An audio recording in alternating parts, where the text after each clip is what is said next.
माँ माँ पापा मुझे आप दोनों की बहुत याद आ रही है। माँ पापा वापस आ जाओ मेरे पास। अरे शिबू, ऐसे रोते नहीं। बाबू, मैं हूं ना तेरे पास, और मम्मी पापा भी हमारे पास हैं। वो हमें ऊपर से देख रहे हैं। चुप हो जा। दीदी देखो ना, कैसे हमारा छोटा सा भाई माँ की साड़ी, पापा का चश्मा और उनकी फोटो देखकर हाथों में लिए रो रहा है। मुझे इसे ऐसे नहीं देखा जाता। इसको देखकर तो मैं टूट जाती हूँ। तुम दोनों ऐसे परेशान रहोगे तो मैं खुद को कैसे संभाल पाऊंगी? मैं भी टूट जाऊंगी। तुम ही मेरी ताकत हो। चलो चुप हो जाओ शिबू। बेटा मेरे पास आओ। तू चिंता मत कर, मैं तेरा माँ की तरह ख्याल रखूंगी। हाँ दीदी। तभी शिबू अपनी बहन को गले लगा लेता है। बेचारे तीनों गरीब भाई बहन 2 महीने पहले ही अपने माँ बाप के गुजर जाने से अनाथ हो गए। बहन भाई की खाने पीने और घर चलाने की सारी जिम्मेदारी बड़ी बहन 18 वर्ष की अनिका के नाजुक कंधों पर थी। वो कुछ समय से जैसे तैसे अपने पिता की तरह कुम्हार का काम करके मिट्टी के बर्तन बनाकर बेचती थी, जिसकी बिक्री भी अब ज्यादा नहीं होती थी। घर में ज्यादा कुछ खाने को होता नहीं है, इसलिए अनिका चूल्हे पर ज्यादा पानी डालकर एक पतली सी खिचड़ी बना देती है। क्या हुआ माही, तू खिचड़ी क्यों नहीं खा रही है? दीदी मुझे ये खिचड़ी खाने का बिल्कुल भी मन नहीं है। आप 1 महीने से रोज सुबह यही बनाती हैं।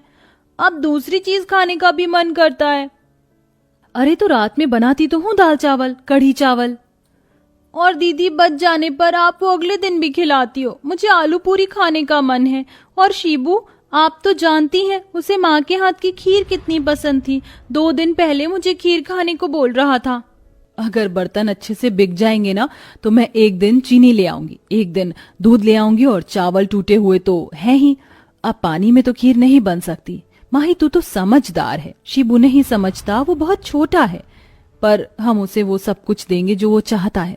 कितने दिनों से मिट्टी के बर्तनों की बिक्री भी नहीं हो रही है। आप परेशान मत होइए दीदी, इतने दिनों से आप ही मिट्टी के बर्तन बनाकर थक जाती हैं और फिर बाजार भी जाकर बेचती हैं। आप बर्तन बना देना, क्योंकि मुझे बनाना नहीं आता। मैं बाजार बेचने चली जाऊंगी और ध्यान से जाऊंगी। आप प्लीज मना मत करना। अच्छा ठीक है। हाले आप क्या बात तक कर रहे हो? इतनी देर से तान बता दिए ततल ततल ततलते। हे भगवान, ये मेरा छोटा भाई भी ना, एक तो इसकी प्यारी सी आवाज, ऊपर से तोतला। समझ भले ही ना है लेकिन हंसा जरूर देता है। तामत्ता बाले बुत्ती लदी है दीदी, ताना दो तिलाओ माती तालाब पे तहाते। खिला दो दीदी खिला दो, वरना ये ऐसे ही कचर पचर करता रहेगा। हाँ हाँ खिला रही हूँ। फिर अनिका अपने छोटे भाई को अपने हाथ से खाना खिला देती है। वहीं दूसरी ओर अनिका मिट्टी के बर्तन बनाने लगती है, जिसे बनाकर वो धूप में सुखा देती है। और फिर उसकी नजर सामने के उस मिट्टी की जगह पर जाती है जिसे वो अपनी मिट्टी के बर्तन बनाती है। हे भगवान, एक तो इतनी तेज गर्मी है, मेरा ही इतना हाल बेहाल है, तो इस बेचारी धरती माता का क्या हाल हो रहा होगा। कितनी मिट्टी सूख गई है कि दरार आ गई है। मुझे नमी के लिए पानी डालना होगा। अनिका के घर के अंदर बर्तन देखने जाती है जिनमें नाम मात्र पानी होता है। ओफो, इसमें तो पानी ही नहीं है। मैं कुएं से पानी लेकर आती हूँ ताकि हम भी पी लें और धरती माता को भी थोड़ा सा दे दे। इतनी गर्मी है, प्यास तो लगेगी ही। बड़े मटके उठा लेती हूँ, धीरे धीरे लाने की कोशिश करूंगी।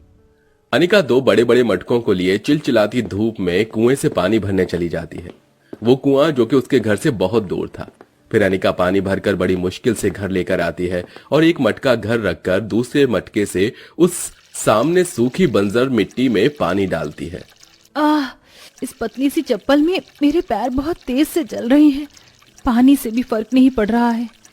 ये लो प्यारी सूखी मिट्टी, मैं तुम्हें पानी दे रही हूँ, जिसके बाद तुम में नमी आ जाएगी और फिर तुम्हें तपन महसूस नहीं होगी। अच्छा, अब मैं चलती हूँ। अनिका मिट्टी को पानी देकर अपने सूखे हुए मिट्टी के बर्तनों को उठाकर टोकरी में रखती है। तभी माही आती है।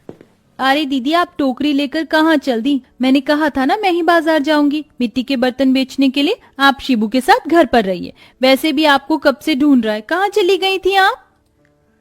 पानी भरने गई थी, बताया तो था। ठीक है, तू आराम से जाना। अगर टोकरी नहीं संभल रही है तो बता दे। मैं संभाल लूंगी दीदी, इतनी भारी नहीं है टोकरी। फिर माही भारी टोकरी को मुश्किल से उठाकर बाजार में ले जाती है और बेचने लगती है। बर्तन ले लीजिए, बर्तन, मिट्टी के सुंदर सुंदर बर्तन ले लीजिए, सिर्फ 40 रुपए, 40 रुपए। काकी बर्तन ले लो ना। अरे नहीं, मुझे ये बर्तन नहीं लेने। अब मेरे पास स्टील के बर्तन हैं, गांव में बिकने लग गए हैं और ये टूट भी तो जाते हैं।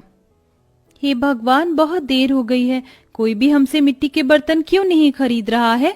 थोड़ी सी और आगे जाकर बेचती हूँ। माही मिट्टी के बर्तन की टोकरी बाजार में और अंदर ले जाती है और बेचने लगती है, जिससे 2 बर्तन कम पैसों में बिक जाते हैं। उन 60 रुपए से वो रात का खाना बनाने की सब्जी चावल ले आती है। ऐसे ही हफ्ते गुजर जाते हैं। माही के रोज बाजार में मिट्टी के बर्तन बेचने पर भी मुश्किल से 1 या 2 ही बिकते थे। वहीं दूसरी ओर अनिका उसी सूखी मिट्टी में रोज पानी देती थी।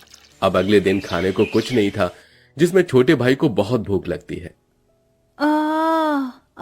दे मुझे बहुत भूख लगी है, पेट में हुई हुई होली है, खाना दे दो तुझ तो, आपने धील भी नहीं बनाई। भाई थोड़ी दिन और रुक जा, मेरे को खीर वाला सामान नहीं मिला बाबू, दुकान पर कोई दे ही नहीं रहा, अभी वो वाला सामान खत्म हो गया है। हाँ बाबू, थोड़ी दिन और रुक जा, दीदी मैं किसी से खाना मांग कर लाती हूँ। अब तो हम पर पैसे भी नहीं हैं, ना घर में कुछ और दाना पानी, और आटा भी खत्म है। मुझसे मटकी भी फूट गई, इतनी गर्मी में मटकी के पानी से भी प्यास नहीं बुझती। अब परेशानियां तो हैं, लेकिन हम अनाथ बच्चों की जिंदगी अब बस यूं ही रहेगी। मैं आज मिट्टी के गमले बनाऊंगी, बर्तन तो बिक नहीं रहे हैं। अनिका रोते हुए उसी जगह से मिट्टी लेने जाती है जिसमें वो इतने दिनों से पानी दे रही थी, और माही अपने भाई के लिए खाना लेने जाती है तो आस पड़ोस के लोग भी उन्हें दुत्कार देते हैं। माही वापस आकर अनिका को सब कुछ बताती है, जिससे उसे और रोना आता है और उसके आंसू इस धरती माता पर गिर पड़ते हैं कि धरती माता मुस्कुराकर कहती है, पुत्री, अब तक तो तुम मुझे रोज दूर के कुएं से पैर जलाकर पानी से सींच रही थी, पर आज तुमने अपने उदास मन के साथ अपने अश्रुओं से मुझे नम कर दिया। मैं अपनी संतान को ऐसे परेशान होता हुआ नहीं देख सकती।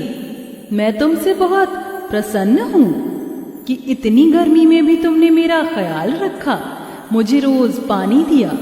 इतनी गर्मी में तो कोई इंसान भी किसी की प्यास नहीं बुझाता, पर तुमने मुझे रोज पानी देकर बिल्कुल सूखने नहीं दिया। इसलिए मेरा फर्ज बनता है कि अब तुम खुश रहो। मैं तुम्हें जादुई 3 बर्तन देती हूँ।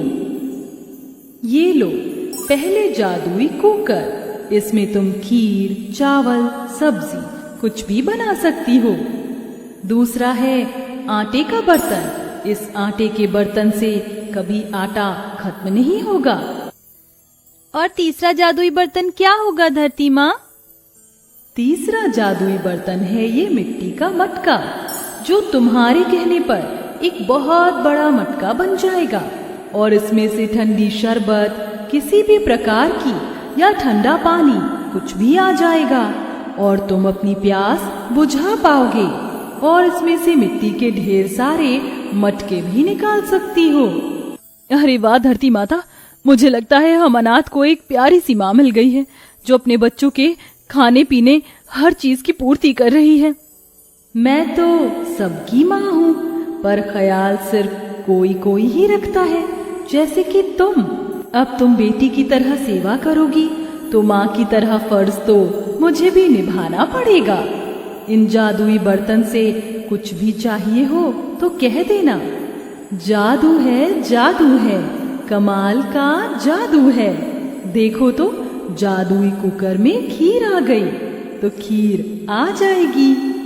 धरती माता के कहते ही कुकर में खीर आ जाती है और अनिका नतमस्तक होकर खुशी से वो तीनों जादुई बर्तन अंदर ले जाती है, जिसके बाद तीनों भरपेट खीर खाते हैं। हाले वाह दीदी, अब तो खीर ले आई, आप सच में बहुत अच्छी दीदी हो। दीदी मैं इस मटके से ठंडा शरबत मांगती हूँ। जादू है, कमाल का जादू है। देखो तो जादुई मटके में शरबत आ गया। माही के कहते ही जादुई मटका बड़ा होकर ठंडी शरबत से भर जाता है। ये देख शिबू ताली बजाता है। अरे वाह, ये जादू कैसे हुआ दीदी? भगवान जी ने जादू दिया है शिबू। कचौड़ी खाने का मन कर रहा है, क्यों ना जादू आटे के बर्तन और कुकर से ही कह दूं। जादू है, कमाल का जादू है। देखो तो इन दोनों जादुई बर्तन से कैसे कचौड़ी का सामान मिल गया।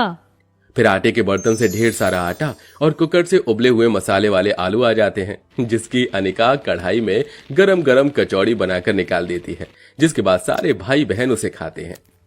अरे वाह, ये तो सच में कमाल के जादुई बर्तन दे दिए हमारी धरती माता ने। अब हमें परेशान होने की कोई जरूरत नहीं है, हमें खाना इनसे ही मिल जाएगा।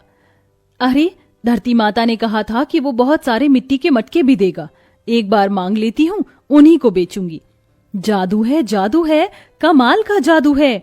जादुई मटके से ढेर सारे मटके जो मिल गए।